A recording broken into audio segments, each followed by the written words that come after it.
ಏನು ತುಂಬಾ ನಾಟಕ ಮಾಡ್ತಿದ್ಯಾ ಅನ್ಸ್ತಿದೆ. ಬದುಕ್ಬೇಕಲ್ಲ, ನೀನ್ ಮಾತ್ರ ಗಂಡನ ಜೊತೆ ಇರ್ಬೋದು, ನಾನ್ ಇರ್ಬಾರ್ದಾ? ಇವರು ತಮ್ಮ ಹಾಗೆ ತಪ್ಪಿದ ತಾಳಕ್ಕೆ ತಕದಮಿತ ಹಾಕೊಂಡು ರೋಡು ತಪ್ಪಿದ ಡಾಕ್ಟರ್ ಅಂತ ಅನ್ನಿಸ್ಕೊಂಡಿಲ್ಲ. ನಾಗಿನಿ ಕಮ್ಮ ರೋಹಿಣಿ ಉರ್ಫ್ ಕಲ್ಯಾಣಿ. ನಿನ್ನ ಜೀವನದಲ್ಲಿ ರೈಟ್ ಆಗಿರೋದು ಏನೂ ಇಲ್ಲ, ಲೆಫ್ಟ್ ಅಬೌಟ್ ಅಂತ ಅನ್ಕೊಂಡು ಓಡ್ತಾರೋ. ಲೆಫ್ಟ್ ಟರ್ನು ಯೂ ಟರ್ನು ಅನ್ನೋದು ಬಿಡು ಸೂರ್ಯ, ನನಗೆ ಅಂತ ಒಂದು ಯೂ ಟರ್ನ್ ಬರುತ್ತೆ, ಅವಾಗ ನಾನು ವಾಪಸ್ ಬರ್ತೀನಿ. ನೋಡೋಣ ನಾನಾ ನೀನಾ ಅಂತ. ಏಯ್, ನಿನಗೆ ಮಾನ ಅನ್ನೋದಿಲ್ವಾ?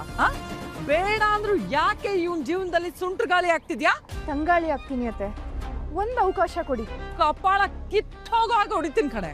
ನೀವತ್ತೆ ನಾನ್ ಸೊಸೆ, ನಿಮಗೆ ನನ್ನ ಹೊಡೆಯೋ ಅಧಿಕಾರ ಇದೆ. ತಗೊಳಲ್ಲೇ. ಆಸೆ ಆಸೆ ನನ್ನದೊಂದು ಆಸೆ, ಅದನ್ನೀಗ ನಾ ಹೇಳಲು. ನೋಡಿ ನಿಮ್ಮ ಸ್ಟಾರ್ ಸುವರ್ಣ ಹಾಗೂ ಜಿಯೋ ಹಾಟ್ ಸ್ಟಾರ್ ನಲ್ಲಿ ಮಾತ್ರ.